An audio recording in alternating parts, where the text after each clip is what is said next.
What's up, everybody? It's your girl Chanté, back with another episode Chatting with Chanté. How in the world are y'all doing? Me, I am doing fabulous. As y'all can see, your girl is laid back, okay? Got my blanket on. I'm looking real comfortable because I am. And as y'all can see from the title, we are back once more for season 5 of The Chi. This time we are discussing the finale. Oh my goodness, I feel like season 5 kind of flew by, but also it took its time as well. I don't even know. So before we get started, what was y'all's thoughts about this finale and this overall season? Did y'all feel like we got enough closure with some storylines? Do y'all think, season 6 is going to be amazing? We're going to have some things to look forward to. And how did y'all feel about the finale? Did it feel like a finale to y'all, or did y'all want something more, or what? Because I know what, finales and stuff like that, they usually give us like big bangs and cliffhangers and stuff like that, versus this finale was very chill. We got a lot of closure and a lot of wrap-ups with some storylines, but we also got some introductions to new storylines that can, be carried over into season 6. So even though we didn't get no like, oh my god moments, we still have things to look forward to that got, revealed in this episode. So for me, I feel like it was a really good wrap up of the entire season. The season flowed really nicely. It was really chill. It had its, jaw dropping moments, but I'm excited to see how, these things get unraveled in season 6. So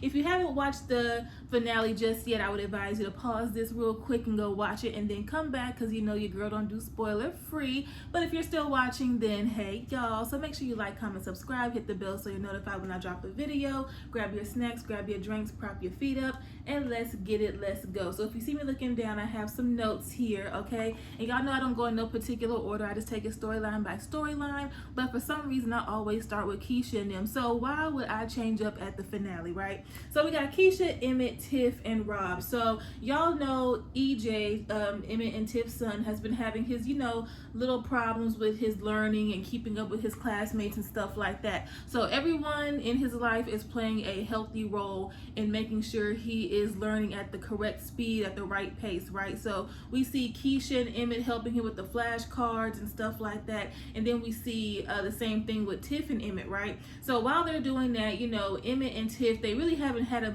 discussion really since that whole debacle that happened during Valentine's Day, right? When she came over trying to sleep with him, blah blah blah.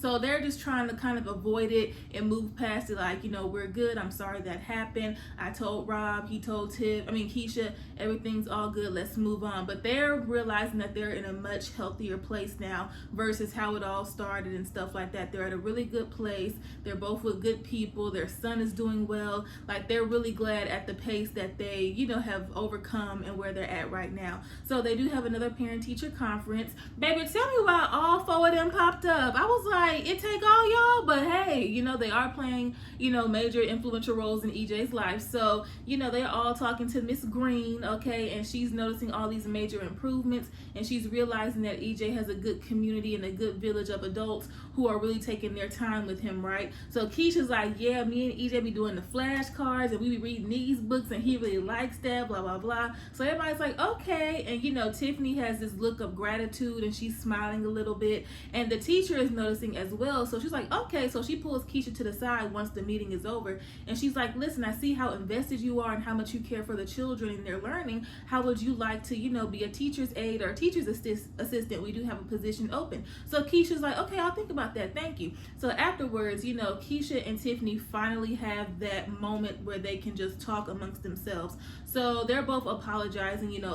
Tiff is apologizing for going over there to mess with Emmett, and she's just, feeling bad, and she's really expressing her gratitude for the way Keisha has been involved with her son. And Keisha's apologizing for not telling her sooner about her and Emmett and things like that. They established that, Tiff don't want Emmett no more. She's moved on. They just can't believe that, Keisha's back with Emmett. So they hug it out. They're back cool. Yes, I'm excited about that. I'm happy because it sucks seeing 2 friends being at odds, okay? So I'm glad they're able to, maturely squash that and things like that. So they hug it out there talking. Then on the flip side, on the bench outside the classroom, Emmett and Rob are sitting there waiting on the women, and they're just looking around like, we good? Yeah, we cool. I was like, what? And mind you, they had no real beef. I mean, they never had any real conversations with each other, so there's no beef, but they're still cool, right?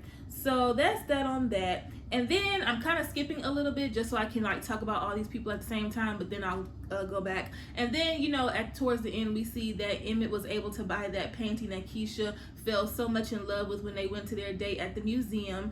And, you know, he tells her that he's in business with Doodah. Okay, we'll get to that in a second. And she's like, what?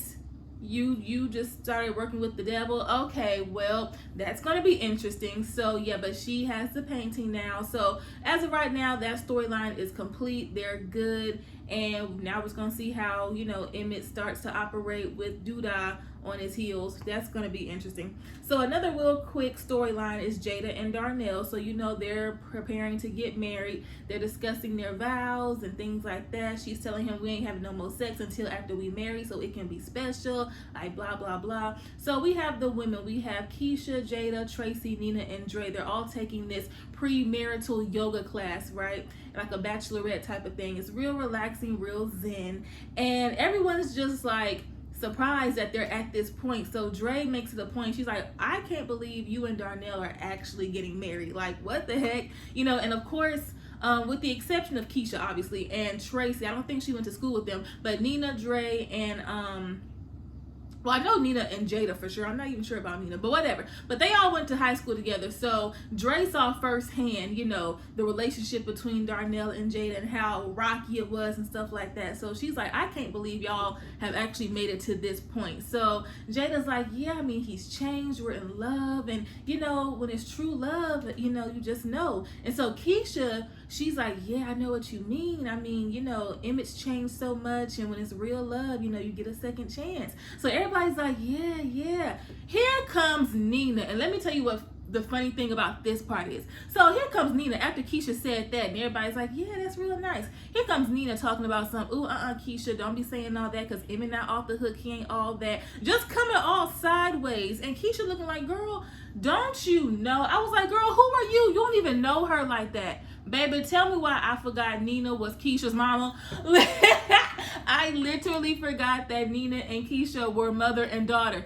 Only because of the fact that Nina and Dre were missing for 7 episodes. I was like, where did they go? Did they leave Chicago? Like, what's going on? And then we haven't seen any scenes with Keisha and her family. Like, she's been with Emmett and Tiff and stuff like that. So it's kind of easy to forget that, you know, she has a family over here. So when Nina started popping off on the mouth and stuff like that, I was like, girl, you don't even know this lady. Oh, wait, that's her mama. Baby, I cracked up, okay? So they're like, okay, let's move on. And Dre had to get her in check real quick. I said, thank you, Dre. She was like, look now, if I can forgive you for the dirty stuff you did last year, then they can forgive their men and move on too. So pipe down and get back in Zen mode, okay? I said, I know that's right. Here come Nina. Now, how I get in it? Because you opened your mouth.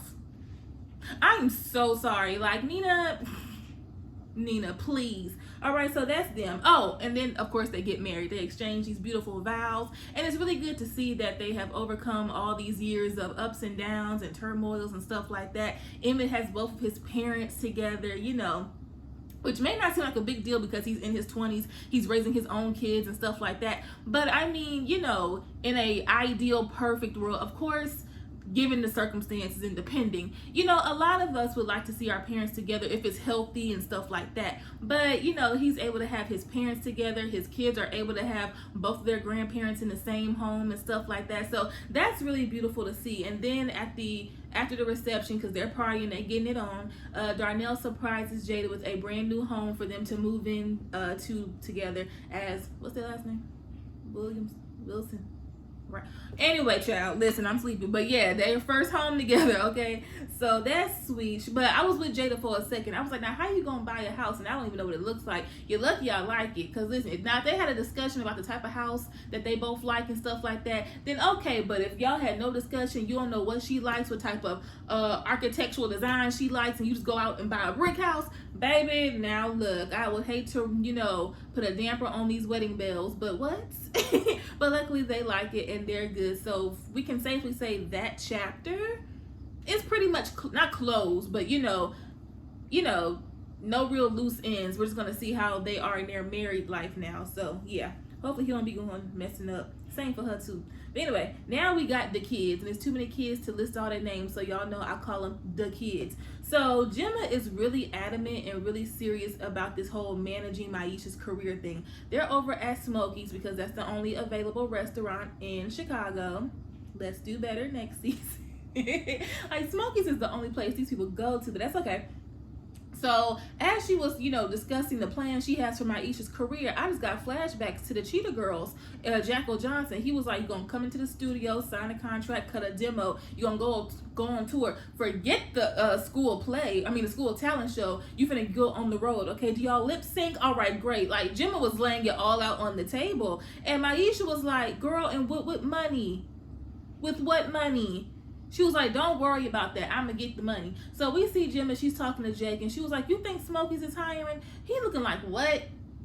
I don't know, ask Papa. So she goes and asks Papa. She gets the job for a day. And then she goes to her daddy's house, or goes to her daddy's office. And she's like, hey, daddy, so that money that you have saved up in my college funds and stuff like that, yeah, you can give me that so I can invest in Maisha's career, so we can get her a little demo, some studio time, so she can meet these people, so we can go on tour. And he was like, you have lost every ounce of your mind. What? She's like, I'm not going to school. I'm not invested in it. I don't care about school. So there's no reason for that money to just be sitting there for that intended purpose if I've already expressed my regards towards school. So he's like, no. But then he was like, okay, I'll make a deal with you. I'll give you a portion of the money, and I'll give you 1 year to do something, good with it, with Maisha's career. If nothing comes of it, then you have to go to school. So they shake hands on it. And yeah, I was like, that was easy, Marcus St. John. That was very easy. Okay. And I understand she's going through things and she's healing and getting over, what happened with her baby and the loss of their baby and stuff like that. But Mr. St. John has been a little bit soft. I was just like, is that easy? All right. Okay. And then we do see a cute scene where the kids are in the car and Maisha's song does end up playing on the radio. I was like, okay, listen. So it's going to be real interesting to see, like, what direction they do take Maisha's career. You know what I'm saying? Because some people are like, it's unrealistic, or they're not thinking, too far ahead, which, they 16 years old. They really not they're thinking of the next step. They're not really thinking of the longevity of it and what comes with all that. But for right now, it looks promising. So, yeah. And then, we see this one scene that kind of threw me for a loop for a second. So it was late at night. Jake was driving Trick Victor's Jeep, okay? He stopped at the stop sign for 20 minutes. I was like, Jake, go, ain't no traffic out here. And then Nuck recognizes the Jeep, and I believe he recognizes, or believed that he thought it was Trick Victor in the Jeep. So he pulls up to the Jeep like, hey, get out the car, boom, boom, boom. And then right when he about to shoot or do something, here comes Bakari putting a gun to his head like, hey, you don't want these problems. Move around, homeboy. Don't make me bust a cap in your behind. You don't want no smoke, like what you want to do. So Nuck backs down like, oh, my bad. And he walks off. I was like, Nuck. What? Okay. So, but we all know Bakari is a stone cold killer. So Bakari and Jake, they look at each other. Mind you, the last time they were together was when Bakari came over to Jake's house to apologize to both him and Gemma. Gemma hugged him and accepted the apology. Meanwhile, Jake said nothing. So we don't know where they lie until this moment. No words were spoken. It was like a heartfelt, what's up. And even though they said nothing, those gestures were kind of like okay, we're kind of on the same, not same team, like we're not bros, we're not best friends or anything like that, but I appreciate you, I respect you for what you did, thank you, I'm sorry for what I did. It was a mutual thing. People from the street understand that. I'm not from the street, but I just assumed that's what that meant. And so then a cute scene with Trick Victor and Jake. So y'all know we've been seeing little glimpses of Jake, doing this nice clothing design and stuff like that. So I'm really hoping in season 6, like, it's an actual business, And I feel like at one point I said he should really be doing that, especially since, they have a child on the way. But he can still be doing it, even though, he still needs the money. But, he doesn't have a child to care for right now. But still, that would be a really good business, especially since he's doing a good job. So he's making all these campaign shirts for Trick Victor for people to wear at his announcement. And Trick Victor loves them. He's like, A's are dope. Rashad, come look, like, real happy. So that was very, very cute. Lord Jesus. And then we get to Kevin. So Kevin just really ready to move out, okay? He like, look, y'all getting on my nerves. Y'all been getting on my nerves, and I think it's time for me to move out, okay? So Dre and Nina are like, no. So anyway, what y'all want for dinner? Because like that's how they changed that subject. And Kevin was like, no, I have no independence. I have no freedom. Y'all are down my back. Y'all are accusing me of selling drugs. Like, y'all don't believe me when I tell the truth. Like, why should I be staying here? Like, it's toxic. And so Dre is like, usually Kevin, I will be on your team, but this is a bit much. How about we make a deal? How about, if you want some freedom and some independence, how about you, use the money that you have to, give us rent money, mortgage money, or whatever, and we'll give you your freedom since you will be like an adult here paying your share of the rent. And so he's like, no, that ain't gonna work. I already know how y'all is. That ain't gonna work, homebruhs. Okay? So he's like, I can get it emancipated because listen, I can't do this no more. So he's talking to Lene. Oh, and at one point we saw him and Simone there with the money, and she had, $2,000. He had another $4,000, or the other way around. So he had $6,000, and he's like, I'm gonna move out, get some furniture, and dip. I was like, ooh, Kevin, I hate to rain on your parade, but get your umbrella. So then we see another scene with Lene and him talking. And he's still talking about how he wants to move out. And she's like, you about to be 18 in a year and some months. Like, really? And you gonna leave me here? Because where I'm gonna go if you move out? Where I'm gonna go? So you really gonna leave me here? Really? So he's starting to think about it. And then in walks Nina and Dre with the finalized adoption papers. So they have officially and legally adopted Lene. And so they're looking at Kevin like, aren't you excited? Because you really wanted her to stay. Like, duh. And he's like, okay, well, welcome to the family. So they have a group hug. So I don't know how season 6 gonna be for Kevin. I don't know if he's still gonna be in that same room. I don't know if he's gonna be packing up his U-Haul truck. We don't know what's finna happen with Kevin, okay? But he's over Nina and Dre. And I'm like, I'm not mad at you, but baby, think about it. Think about it, okay? And then a real quick storyline, we do have Rashad and Deja. So mind you, remember the last time we saw them was the Valentine's Day episode when Deja left him because he was flirting with Tiara, and he ended up sleeping and flirting with Tiara. Then the next day, Tiara was like, baby, you was just a quick little thing. Like, no, you only gave me what I needed in that moment. Get out my face while I rock this orange suit. Did y'all see that orange suit my sis had on? That was nice. I didn't say that in the last video, but that was a nice suit. Anyway, so he's over at Deja's house. It looks like they had some sidebar conversations and, wanting to reconnect and make up. So that's what they did. And they both have something to tell each other. So, of course, he's like, well, you go first. I was like, And so she's like, well, listen, honestly, I'm really glad that we have made up since Valentine's Day, and I never thought that I would see myself with a man like you, but you have changed my views and my perspective on a whole lot of things, and I love you, so I would love it if you would move in with me. He's like, ooh. I said, ooh.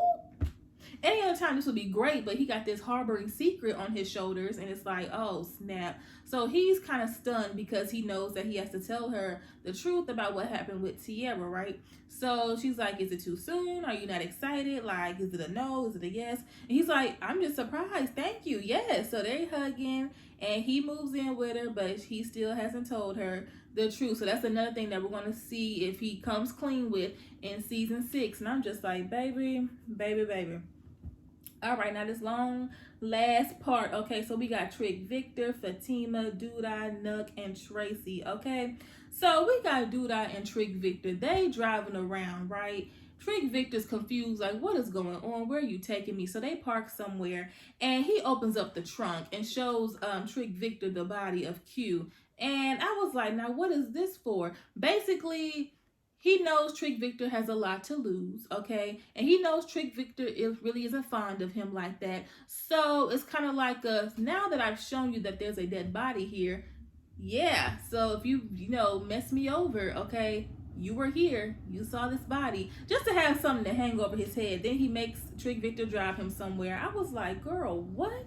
So then we see a scene, these might be out of order, sorry, but y'all will get the gist, okay? But we see a scene where Trick Victor, he goes to Marcus's house and whatnot. Y'all already know Marcus can't stand Duda from nothing, okay?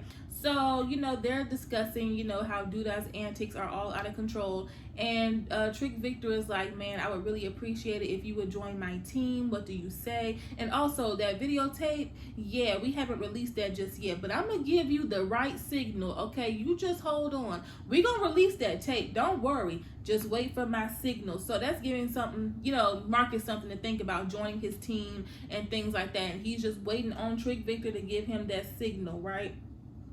So then, y'all know the last time we saw Duda and Tracy, she was kicking him out her office because he just blurted out that her son is no longer here. Which, the way he said it wasn't malicious or anything. But, it's still a gut punch, because she knows that her son isn't here. But, you ain't got to say it. So he shows up at her doorstep, with some flowers. Like, I'm so sorry. I didn't mean what I said about your son. I didn't mean it.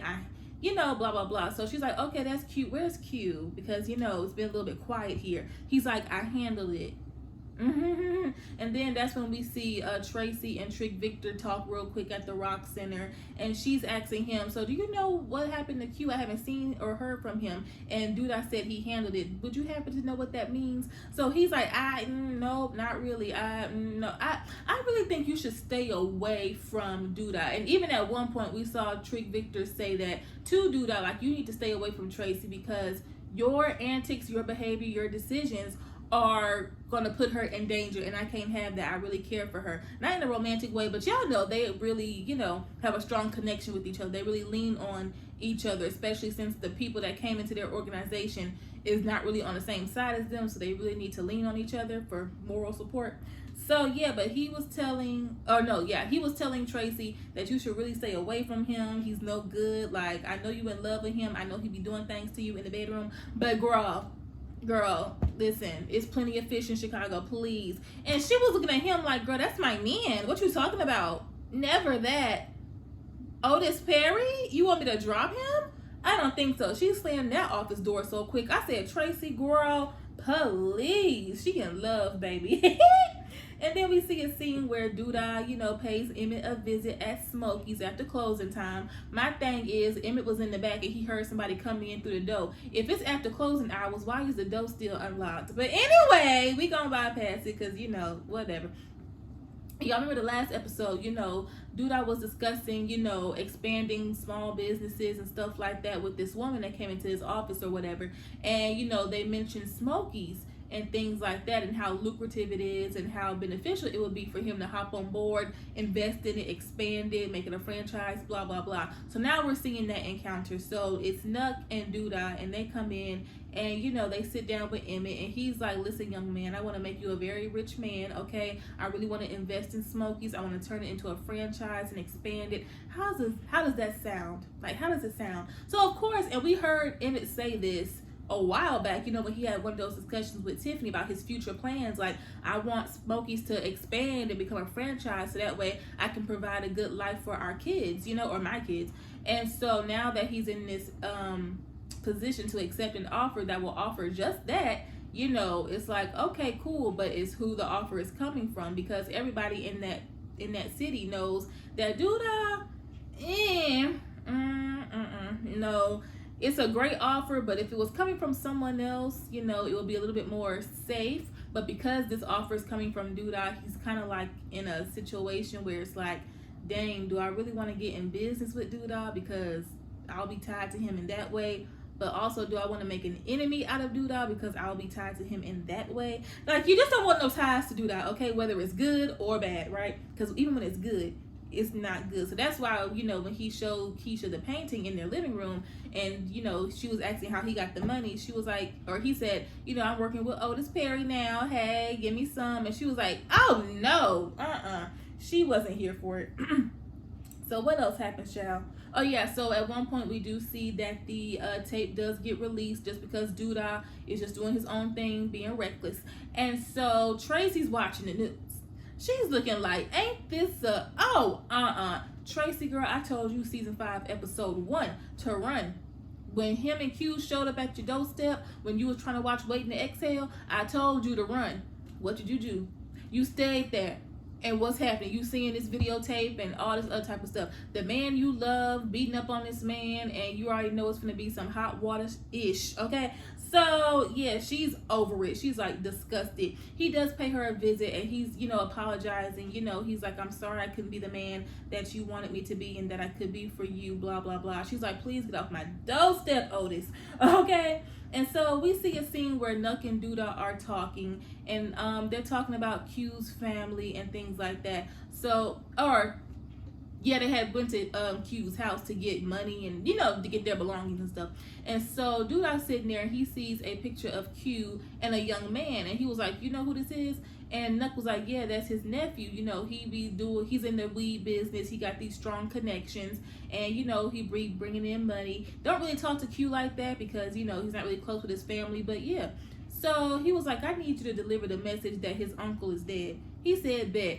Baby, don't you know Q's nephew is Rob? I said, okay. And then it makes you go back to that episode where him and Tiffany were at the skating rink getting to know each other and discussing their family life, you know, and when he was talking about he's the black sheep in his family, he doesn't really talk to his family and stuff like that. They told us that for a reason, so that way we could find out, oh snap, Rob is his nephew.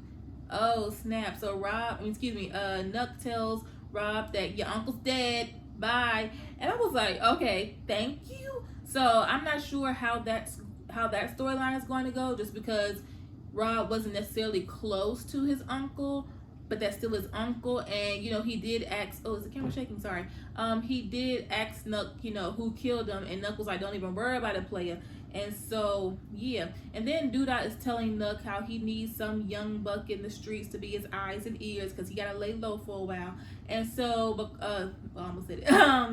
Nuck was like, I got the perfect person. So they roll up on young Bakari. Young Bakari, who trying to write his life story and do good in the world, child. They roll up on him and they like, listen, young man, we want to offer you a job position. I need you to be my eyes and ears. If anything goes crazy, I need you to report it to me, okay? So he's kind of hesitant because he knows who Duda is. Like, everybody know who Duda is. If you get in business with him or make an enemy of him, it's not going to end well, right? So he's kind of reluctant. Nuck is pressuring him to hurry up and answer. They slide him some money. He like, bet, okay? And we do see Lene and Papa there at Smokey's, of course, because that's the only place that has lights on, child.